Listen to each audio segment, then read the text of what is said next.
Wapenzi wa mapishi, kwa mara nyingine tena karibuni tena kwenye YouTube channel ya Jiko na Jenny. Kwa siku ya leo tutatengeneza minofu ya kuku. Minofu ya kuku tutaikaanga na tunaikaanga kwa kutumia chenga za mkate ambazo zinaitwa breadcrumbs.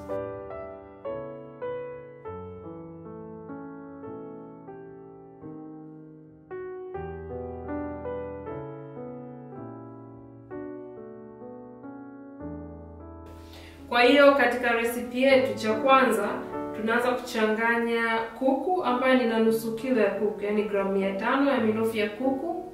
Minofu ya kuku unaweza ukatumia kifua cha kuku au unaweza ukatumia nyama ya kutoka kwenye mapaja ya kuku. Vile vile nina kijiko kimoja cha chakula cha tangawizi na kitunguu saumu ambayo nimeitayarisha mwenyewe nyumbani. Nina chumvi pamoja na pilipili manga. Kwa kuanza kutengeneza huyu kuku sasa, vipande vya kuku vinapendeza zaidi vikiwa virefu virefu. Kwa hiyo kama mimi unaona minofu yangu ilivyo, nitaanza kwa kukata kuku awe na vipande virefu. Kwa maana nikimkaanga ndio wanakuwa wale kuku kama unaona wa KFC au sehemu mbalimbali wanapopika kuku kaanga, wanakuwa na vipande fulani virefu. Kwa wanakuwa crispy na wanapendeza sana. Vimekuwa vipande virefu, vyembamba. Na nimejitahidi kwa uwezo wangu vilingane, ingawa haiwezekani kuvilinganisha kabisa. Kwa hiyo kuku wangu nitahamishia kwenye bakuli kubwa.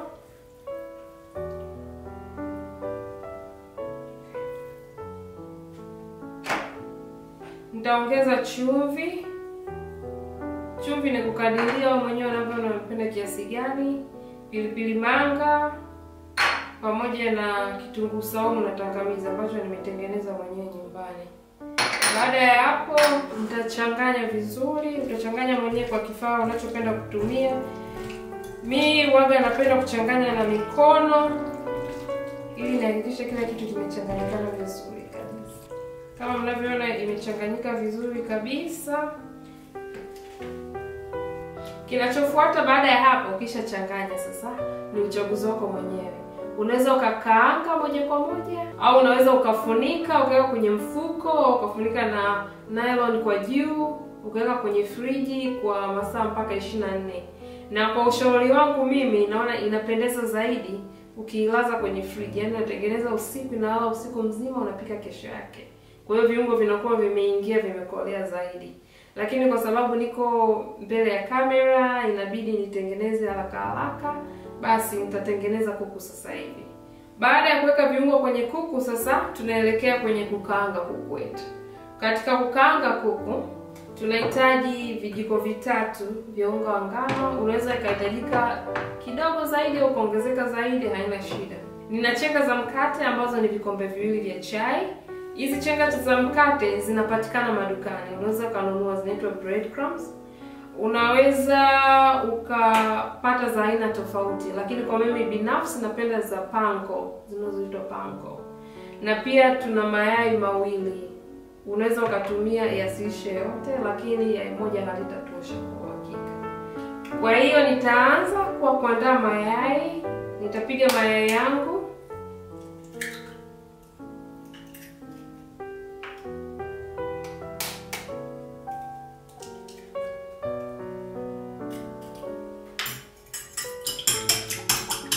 Kisha umepiga vizuri kabisa, yamechanganyikana vizuri.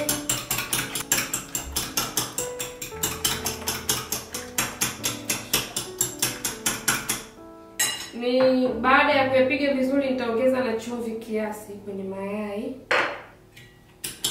Naendelea kuchanganya vizuri, changanyikane vizuri kabisa.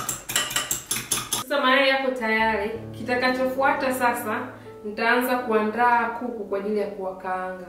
Katika kuandaa kuku, nitaanza kuchovya kila kipande cha kuku kwenye unga wa ngano.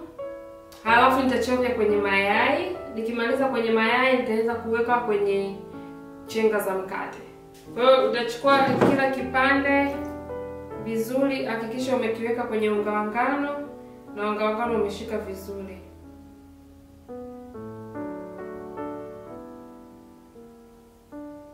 Unaona kama ilivyo. Unga wa ngano umeshika vizuri kabisa.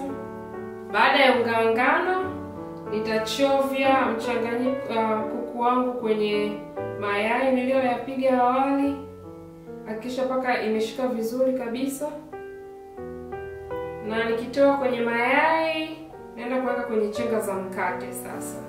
Ukishapika kwenye chenga za mkate, hakikisha unabonyeza kuku ndani ya chenga za mkate kuhakikisha kwamba chenga zimeshika vizuri kwenye kuku.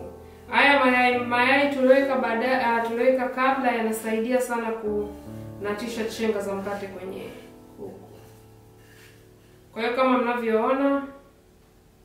kama mnavyoona nimeweka vizuri, imeshika vizuri.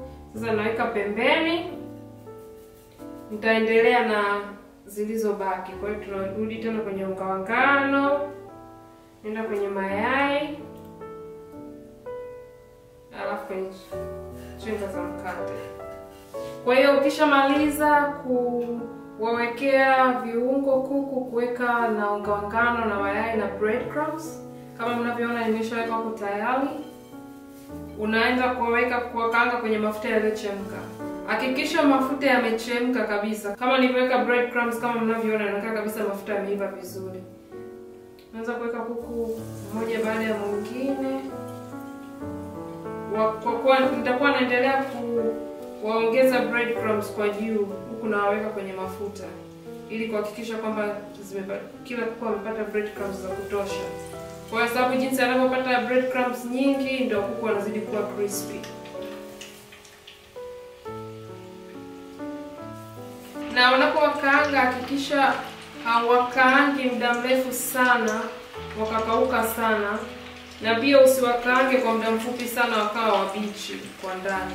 Kama moto umeweka sahihi, sio mkali sana wala sio moto wa chini sana, kuku wataiva vizuri. Na ukishaweka kwenye sufuria au kwenye kikaango, hakikisha haujawajaza sana ili waive kwa nafasi. Kwa sababu wakiiva kwa kubebana hawaivi vizuri, hawaivi kwa usawa na hawakauki vizuri. Kwa hiyo wakati kuku anaiva, andaa sahani ya kawaida, weka na tishu za jikoni kama unazo. Kama hauna unaweza kuweka gazeti au kuweka chujio.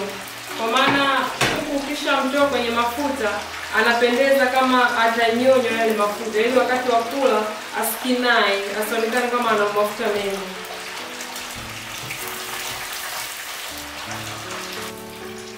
Kwa hiyo kuku akishakuwa tayari, unamtoa kwenye mafuta, unamsha kwenye sahani yenye hizi tishu za jikoni.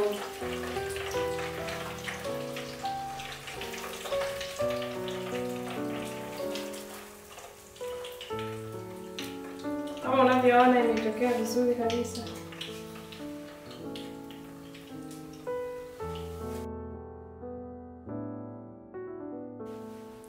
Kama mnavyoona, kwa hiyo kuku wetu ameiva vizuri kabisa, ametoka na rangi nzuri, amependeza. Hata ukimkata kwa ndani unaona rangi imetoka nzuri, hajakauka kwa ndani na kwa nje amekuwa crispy vizuri kabisa. Kwa hiyo kama unataka kupika kuku wetu, kama umependa recipe yetu na umejaribu, tunaomba utupe like kwa chini. Unaweza pia ukacomment kuuliza kama una maswali yoyote, na pia usiache kusubscribe kwenye channel yetu. Nakaribisha watu wengine wanaopenda mapishi kama wewe, watakao mafurahia mapishi kama haya, na nyewe wajiunge kwenye YouTube channel yetu, muendelee kutufuatilia. Mpaka recipe ijayo inayokuja, tunasema kwa niaba ya Mila, tunasema asanteni sana. Tunawashukuru kwa support na karibuni tena wiki ijayo. Bye bye.